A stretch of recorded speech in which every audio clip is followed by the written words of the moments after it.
the man of the hour, our good friend, the king of all hot sauce himself, the one, the only, Mr. Bumblefoot, Ron Thal. What's up, Ron?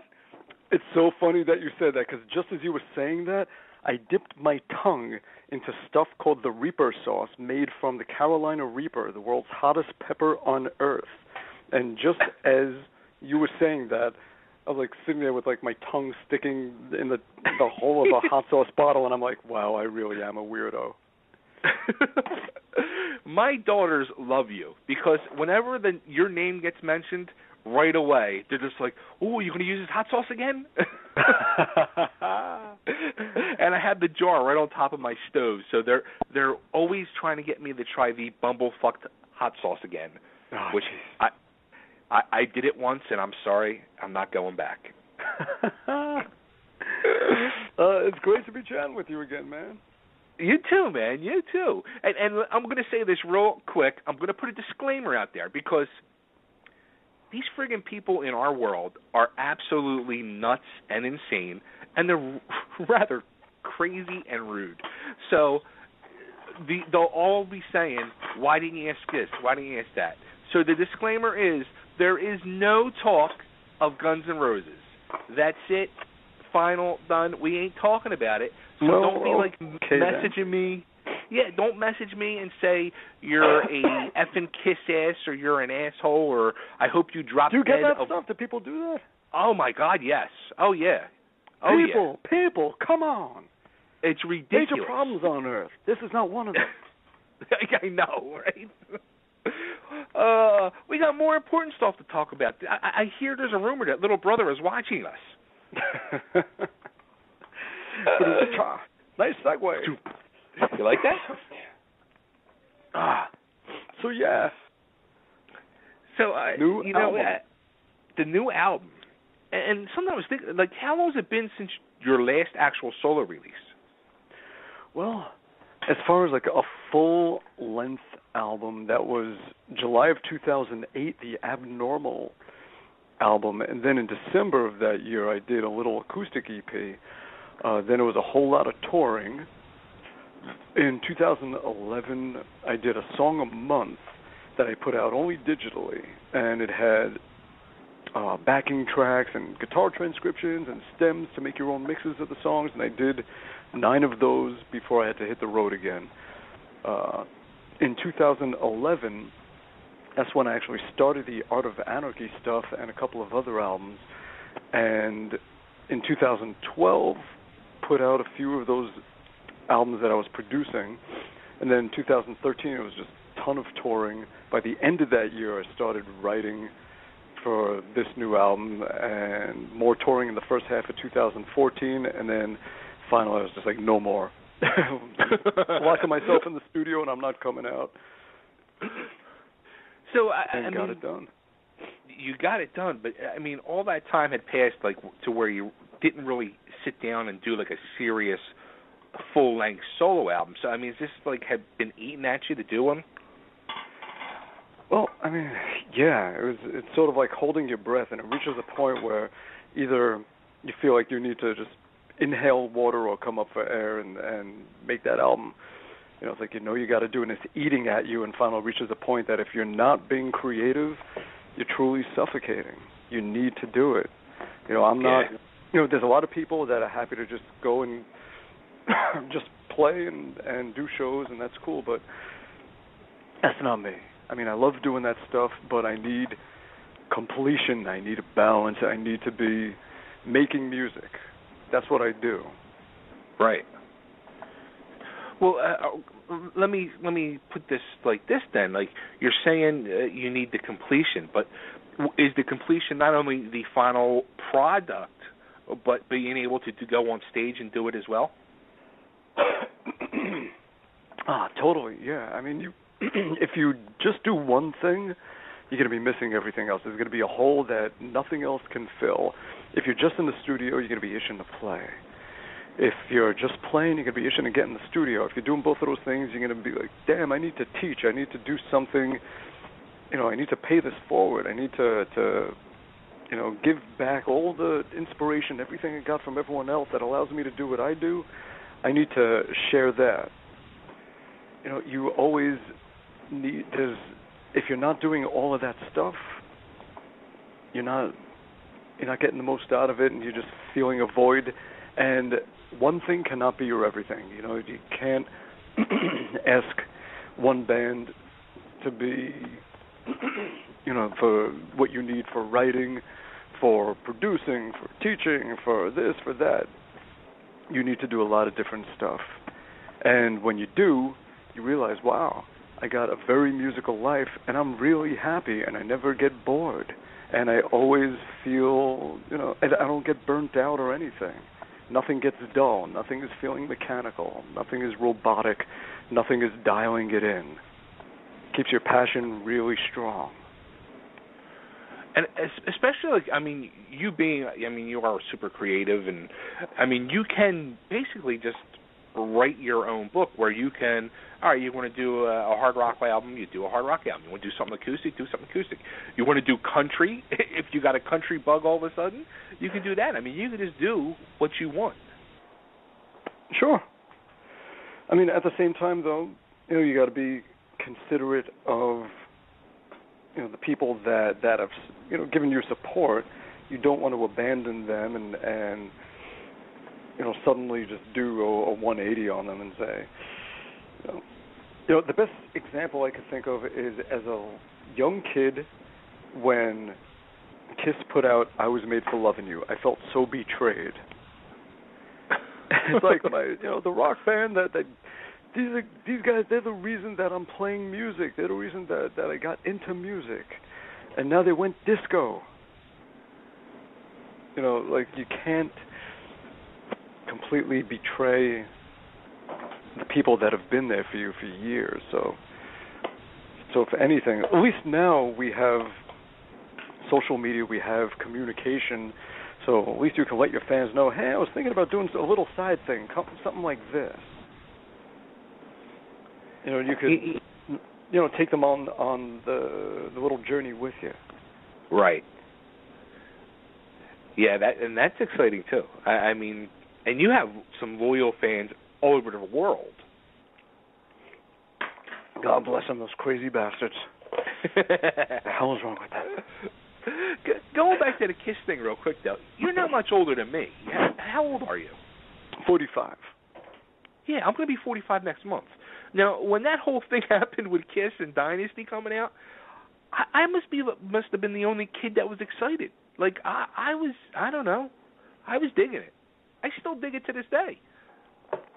I'm not as harshly judging it now as I was when I was 9. But, there definitely was amongst the kids in the 70s, rock versus disco. I remember, on every schoolyard wall outside in the playground, you'll see rock number 1, disco sucks, and something crossed out. Yeah. Disco rules, rock sucks, and then that crossed out. And so it felt like Kiss suddenly was playing for the other team. Right. I got you. Yeah, hey, at least from a fact, state of mind, from a child state of mind. That's how it seemed. I'll tell you, I'm reading Peter Criss's book right now. It is the best freaking book I've ever read. Nice. You have to read it if you haven't read it. He don't hold nothing back. He tells truth, and sadly I've lost a lot of respect with Gene and Paul in the last month I've been reading this book. Oh boy. Well, the way I look at it is, if you don't want people to write bad shit about you, don't do bad things. Good point. If you want people to, when they write their book, to be saying good things about you, do good things. It doesn't always work out that way, and no one can always be at their best. But that's the way I look at it. Right. Rather than trying to stop people from telling the dirty secrets of what a bad person you really are, just try being a better person. Then you won't have to keep that secret. How about that? I know, it's crazy, right? Yeah. Something so simple. Who would have thought, right? Yeah. So, all right, so are you going to be like putting a band together for this and maybe doing some shows or? Yeah, I'm going to get out and tour. I mean, I want to get, I want to give it time. I want to put out videos. I want people to get to know the music better, and then I want to hit the road with it. But even during this time, I'm still going out and doing shows. I just played in the UK, did a show, actually did a bunch of them, and in Thailand, and I've been working in new songs and stuff. But as far as like a real full-out tour with a list of dates and everything, I'm going to hold off a little bit until I get a better sense of what kind of tour I should do and where, and make sure that it's the best thing for everybody. Right. Now, you did the singing on this album too, right? Mm-hmm. I've sung on all my albums. Yeah. All right. Well, are you going to be? You'll be doing it then. Of People course, will finally like really see you singing and. Well, I've been doing that. Any shows that I've done in the last 20-something years, the only time I haven't really been singing is in that other band where I was brought in to play guitar. But I am a songwriter that sings and plays guitar. How about that? I mean, people don't, I sort of got redefined. My definition got sort of skewed as, a guitar player that plays other people's stuff. But if you look at the last 20-something years of music I've put out, I've written hundreds of songs that people hear every day and don't even realize it's me. And, and I sing. I'm a singer. I am a lead singer. I've been in bands as a singer, also as a bass player and as a guitar player. And on my own albums, I do all of those things because I feel that is my duty, if I can say the word duty on the radio, to give every bit of myself I possibly can. And if I'm going to be doing a solo album of my stuff, that doesn't mean that I'm just going to play guitar. That means that every ounce of everything I have to offer is going into that. And that means that as a bass player, choice of what I do as far as locking in with the drummer, as the guitar player, as the singer, as the producer, saying, all right, we're going to add this to this and find the best way to give those sounds, to display those sounds to everybody. All of that stuff, that is all what I do. And I want to give people everything that I do. And if I didn't, it would be like a guitar player that's only playing on 3 strings. That's what it would feel like to me if I only played guitar on my own album and wasn't doing everything that I actually do and that I've always done. I think people don't realize that, though. They think that I'm just, pay me and I'll play your songs. And that's not who I am. I tried it. See, and I tried it. That's not who I am. That's when I first, come to know who you were was through the whole that band thing that we won't talk about. And then when I saw you, the first time I saw you play live was with Tony Harnell doing acoustic. And when you started singing, I was like, holy shit, this dude's got an amazing voice. And you were like hitting all the Tony Harnell high notes and all. I was like, oh my Lord. Like I was like, I wonder if people realize how really good this dude is, like as a singer. And thank you. Thanks. Yeah, I mean, I was blown away, and now I know that you were a singer in bands, and you are more than just a hired gun. And I mean, I don't want to put that down either. I don't want to dismiss it or diminish it or act like it's not valuable or anything like that. The wonderful stuff was extremely wonderful, but the only point I'm trying to make is that that's not all that I am. Right. And there's a lot more more to what you I than do that. and all of that, and check out. I mean, it sounds like a shameless plug now, but yeah, take a listen to the new album, and you'll get a better idea, for better or worse. You may like it, you may not, but at least just who I really am. Check it out. And speaking of like the hired gun thing, I was thinking about this when I was like putting together some questions. I was thinking like, say like right now, somebody like a Megadeth or somebody said, hey Ron, we're really looking for a guitar player. We think you might be a good fit. Would you be interested? No. And it's not that I don't like Megadeth, but that's not, in the past few years I started really more and more just thinking about life and what's important and why I make music, and when I die, what I want to leave behind. Right. And I realized the things that really matter to me, which is making music, being creative, producing, and going out and playing and doing things that lead to a greater good, that are for charity, that's the stuff that I want to do and what I want to put my time and attention and focus and life into, is that kind of stuff. I would rather go and play at an autism school and make the kids smile for a day than go and play a big show somewhere and just play, go through it, and then next night something else. That's not what matters to me, and that's what I had to come to terms with, is that what do I define success as? We all have to ask ourselves. Some people, it's making a lot of money. When you die, that money ain't coming with you. For me, it's more about putting a lot of music into the world that's going to outlive me, that hopefully will inspire people.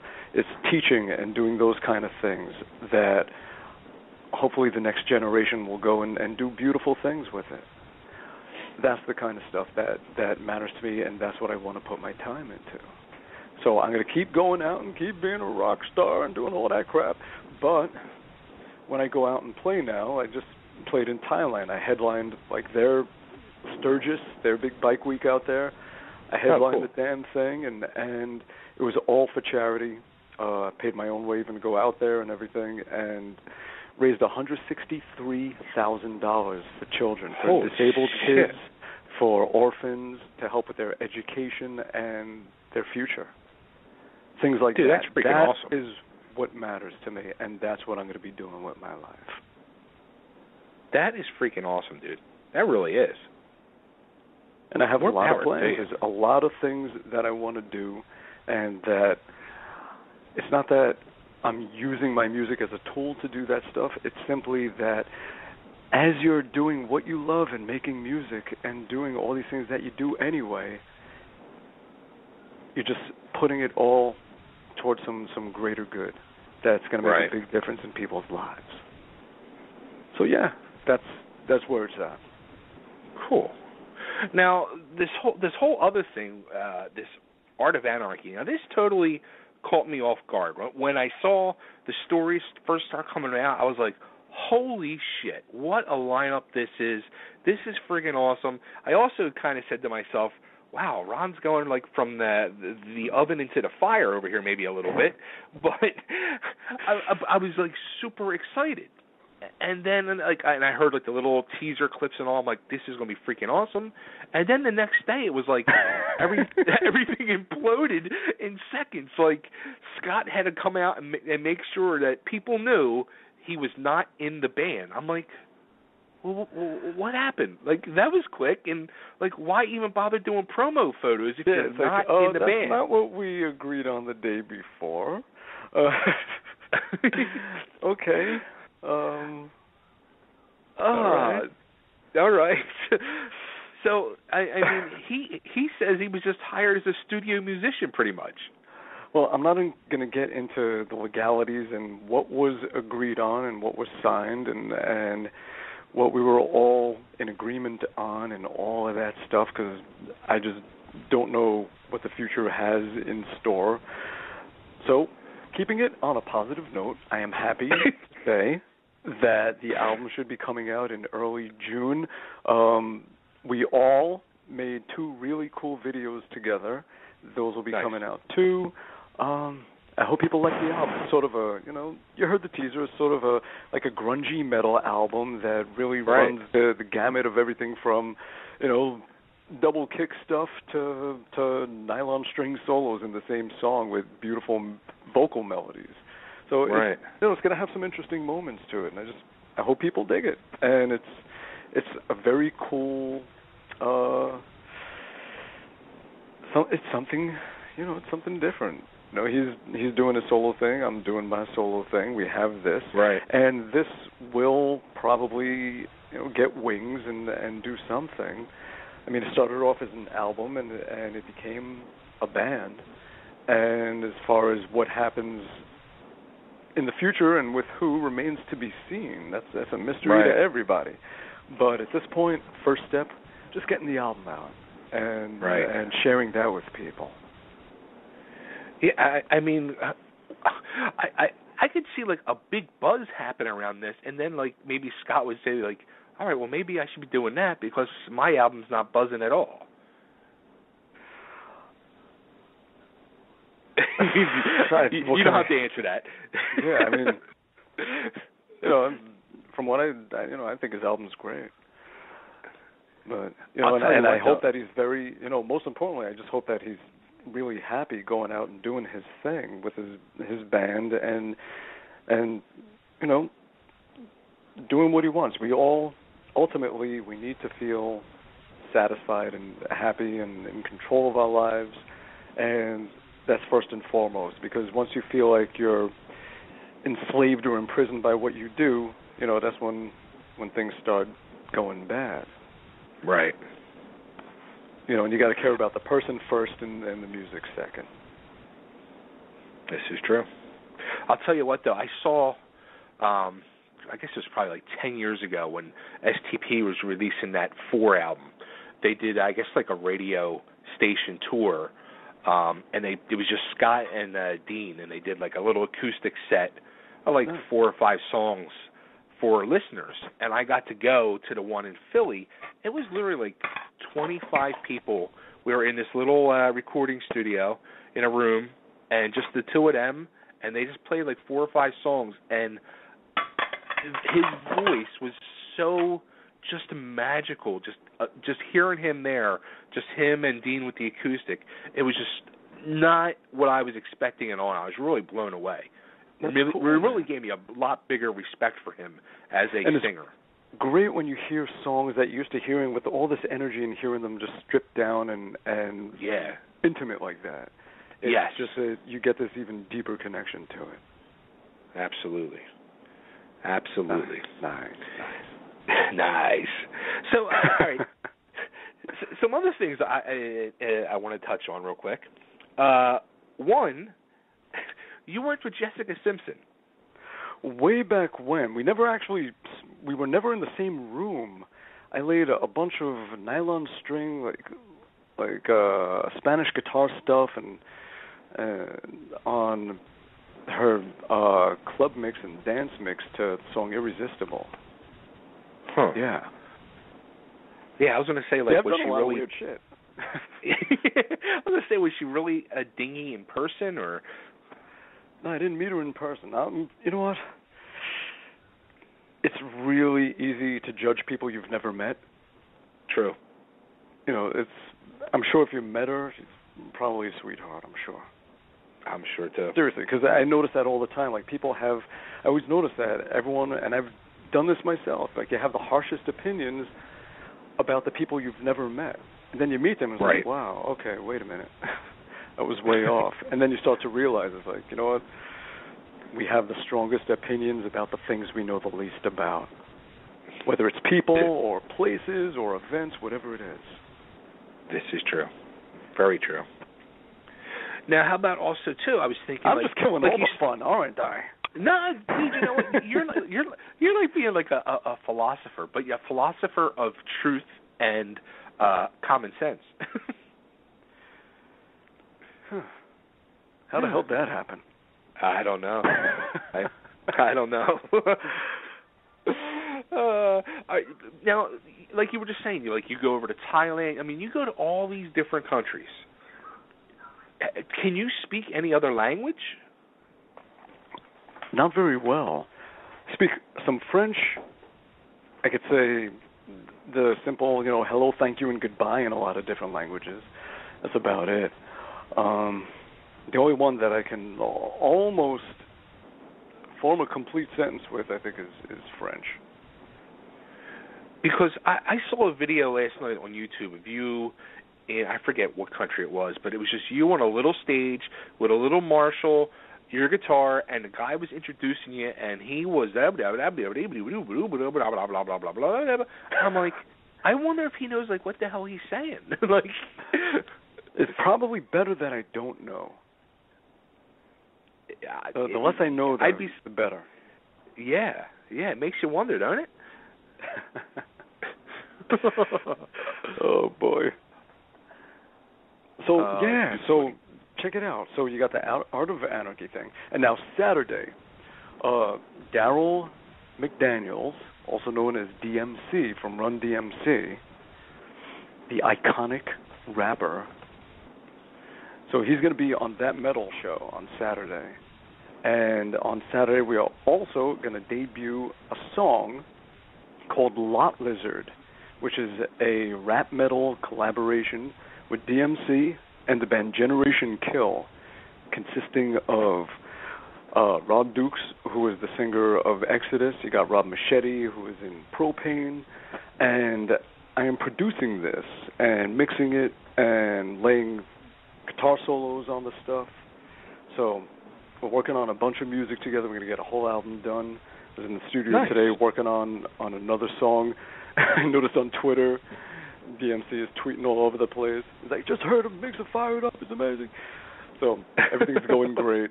And on Saturday, we're going to coincide with him being on that metal show, we're going to put out the first song on iTunes called Lot Lizard. Nice. So that's something to check out. Dude, you are like nonstop. Oh, I'm keeping busy. Got a lot. Yeah, I'm doing tons of things. Now, the end of the month, I'm going to be doing, the Rock and Roll Fantasy Camp. So I'm starting to do more of those, too. Those things are just a blast, cool. Man. They're so much fun. They're blowing up big time. This is a metal one that we're doing at Mandalay Bay, and it's got Michael Schenker, it's got Glenn Hughes, it's got Bill Ward, Rudy Sarzo, Kane Roberts, Vinny Appice. Nice. It's got Brian Tishy. So it's got a slew of metal players, and I'm sure we'll be doing a lot of jamming in places that'll be just open to anyone to check out. So that's going to be cool. That's happening March 26th to the 29th. Very nice. And you just mentioned two names, which is a good segue for another question I had. Tishy and Rudy Sarzo. You were part of last year's Randy Rhoads Remembered concert. Yeah, I wish I could have done it this year, but just the schedule was too damn tight. Dude, how was that? Loved it. I'm a huge Randy fan. That brought literal tears to my eyes. Like when you guys were all on stage playing D at the end. How cool was that? Everybody, we just I'm so glad we didn't fuck it up. It's so that was great pulling that off. That was awesome. But yeah, wonderful, wonderful night. That's awesome. And looking at Randy's sister, Kathy, I mean, it's like eerie. She looks so much like him. Oh, yeah, you definitely see the family resemblance. Yeah. Absolutely. Wow. And they're doing that tour again, too. Yeah, I got to ask Brian about that. I got to see exactly what's going on with that. Maybe I could jump in on a show or two. Because that's going to be a great one. They're playing in Jersey, yeah. They're playing two shows up at I think it's two shows, at the PNC in Jersey. Oh, no way. I'm pretty sure, yeah, because I'm going to try to make it up there. Oh, wow. That is great. Oh, you know what else I should tell you about? Now, I haven't quite really announced anything about this. You're kind of the first person I'm telling about this. Ooh, there is a movie. Yeah, you are.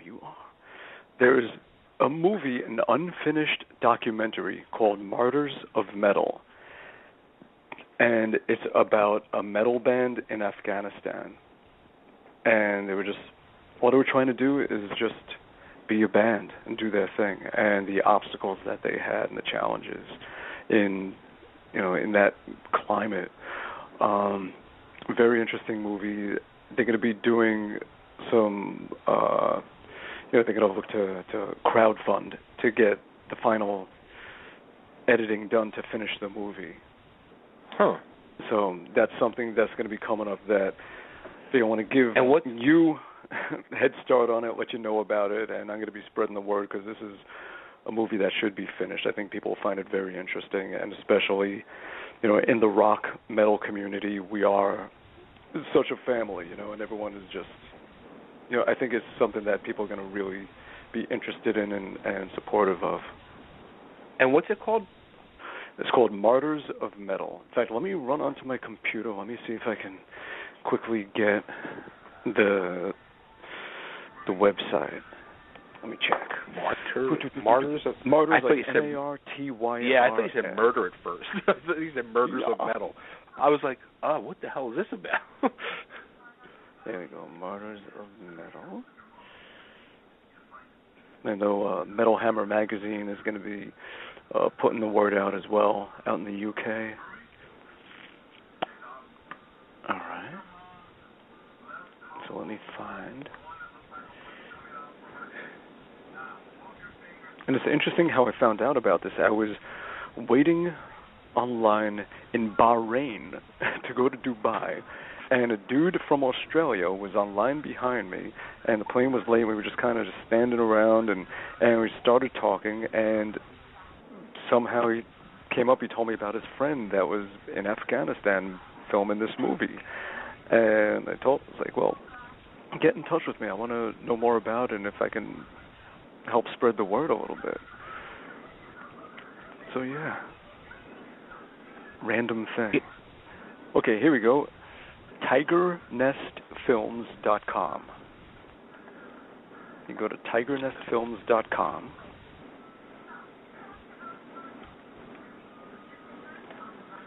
Mm-hmm. Let's see. Yes. Then, if you go to films, okay, it has a whole bunch of things here. Project.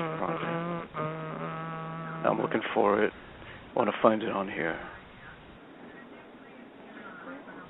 Maybe because it's not done, it's not showing up. Yeah, I don't see it. You don't see it, do you? No. All right. So TigerNestFilms.com/projects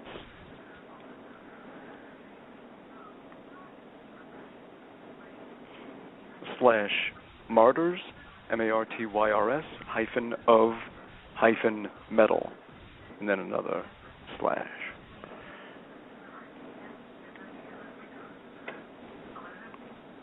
Not found.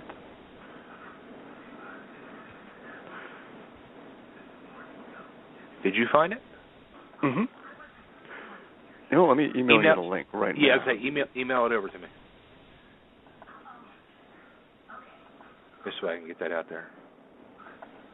Now, something too you just said, like how the metal community is real tight and, a family.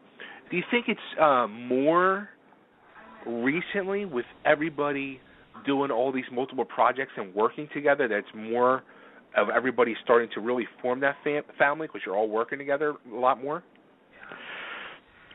I think it's just always been like that, and really it's always, like if you look back, there were always the bands and then members of those bands and other bands and doing other things. Like I think it's always been that way, where everyone just makes music with everybody. Right. There we go, I just emailed it to you. Okay.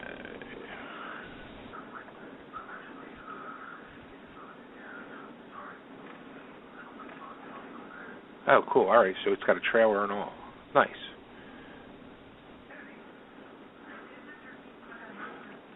So they're going to do, what type of funding are they going to do to... I'm not sure yet. We're going to find out. I'm guessing that they're going to do just like a big pledge thing, and running for a certain amount of time, for a certain amount of money. I know they need a good 6 weeks of editing, and that's not cheap. Wow. So we'll see how it goes. Yeah, we were just talking about this at the beginning of the show and last week. I'm a sucker for documentaries, especially like music documentaries. Yeah. Oh. So yeah, definitely check out the trailer on this one, and pretty soon I'm sure the word will start spreading around about this thing. I guess we'll see when they're ready to start putting the word out officially. But yes, I'm giving you the heads up before everything. Nice. Yes, I will put that out there. Nice. And how about working, possible anything else with Tony Harnell, or? I would love to, and we talk all the time. We're always in touch, and we want to. It's just everybody's schedule is so tough, and we just need to get together and get in a room and do it. Right. But that's always been the issue, just finding the time. We'll do it, man. Absolutely. I mean, we always have such a good time playing together, and it's just the chemistry is so strong. We need to, write a bunch of music and record it and put it out. Yeah, absolutely. Good stuff there. All right. Well, cool. So, all right. Well, I guess we got everything covered. We got Little Brother is Watching, which is available now. You can get it on iTunes. You can get it, I'm sure, at your website. Yes. Go to bumblefoot.com, and right there in the middle of the page, big announcement, album release, and links for iTunes, links for getting physical copies, and everything else. And you can go to, there's a link to go to like a whole YouTube thing of making of videos. You could watch me freaking out in the studio doing the thing and all that. And yeah. And we have to wait till June for The Art of Anarchy. I thought it was going to come out in April. Now you bummed me out. I know, I suck. So that just means you come back in June and we can talk about that. Oh, definitely, yeah. Absolutely. So we covered that. Covered hot sauce. Any more hot sauces? Any new flavors coming out? Or I keep bringing it up to them, and I need to keep pushing the issue. I don't know if they want to put out more flavors, but I do. I've had ideas for the last year or two that I think might be pretty damn good. So if I can convince them to let me back in the kitchen. Now, are you like one of them guys, like when you go to restaurants, if they have like the hot food challenges, will you do it? Sometimes. I've done a few. I do them. There's a place in Manhattan called Brick Lane Curry House that has, it's hotter than Vindaloo. It's called Thal, Phal. And if you can eat like a full 16-ounce bowl of this stuff, you get an award, picture on the wall. So it reached a point where I would walk in there and they'd be like, "Ron, how are you?" and just get me a bowl of it. And yeah, it didn't. No, it was hot, but it was doable. It was enjoyable. Huh. 16 ounces. Yeah, just a nice, just a big, nice bowl. Okay. 16 ounces of pain. Love it. Interesting. Yeah, because I always do like them stupid. Usually it's like buffalo wings, because I love buffalo wings. And there was a place by my house that went out of business. I wonder why. They had a challenge. It was buffalo blood wings, they were called. And you had to eat 6, and then you weren't allowed to drink nothing for 5 minutes. Huh. So I did it, did the challenge, success. They give you a $10 gift certificate to come back, which I never went back, because I find out the next day why they call it buffalo blood. And why? Because I was shitting blood the next day.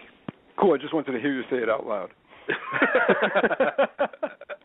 Oh, damn. Fuck. Yeah, exactly. That's what I was saying. Yeah, never again. Yeah, maybe just one wing next time.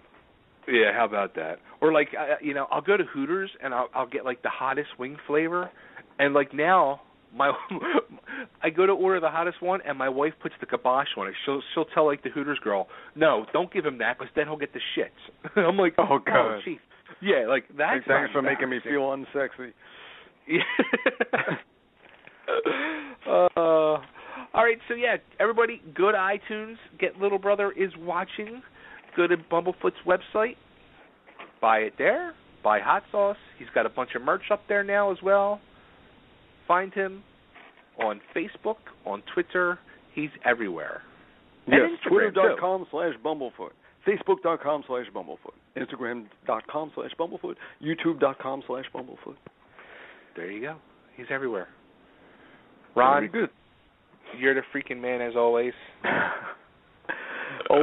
Always a pleasure, man. Thank you so much for having me on. It's great talking to you again. Always. Thanks, man. And we'll talk in June. Hell yeah, we'll do it again soon, for sure. Unless you come to Philly and play soon. I should. I only live like an hour and a half from Philly. Damn. Need to get my ass down there. Alrighty. So I will see you in Philly, that way. And we will. Mm-hmm. Where are you? Are you in Jersey? Yeah, Central Jersey. Okay, because I'll be up in Parsippany the end of April for Chiller Theater. You got to do that, dude. Chiller. I haven't done Chiller in years. I love Chiller Theater, but it's been a long time since I've done it. I think I'm going to be in Asia the end of April. Otherwise, yeah, I love Chiller Theater. I'll tell you what. I'll get a table and I'll hire you as my guest. You know what? If I was in town, absolutely. Well, not this one because you're not going to be in town, but maybe the next one. Halloween time if you're in town. We'll talk. Now, Halloween, I'm going to be in France on tour. Damn it.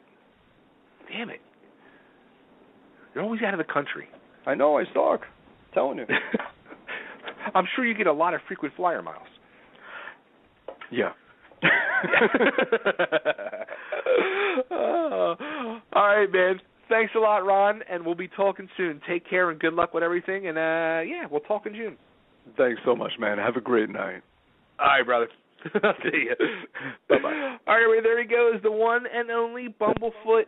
The new solo album is out now. Little Brother Is Watching. Like I said, you can find it anywhere. Go to bumblefoot.com. It's there. His hot sauce is there. His swag is there. Go to iTunes. Get it. Follow him on Twitter at Bumblefoot. Follow him on Instagram at Bumblefoot. And like him on Facebook at Bumblefoot. He's the man, ain't he? He is, man. Hey, you know what I wanted to ask you? I don't do the hot sauce things. That's too dangerous. You know what I'm saying? But do you ever do the, big food challenges?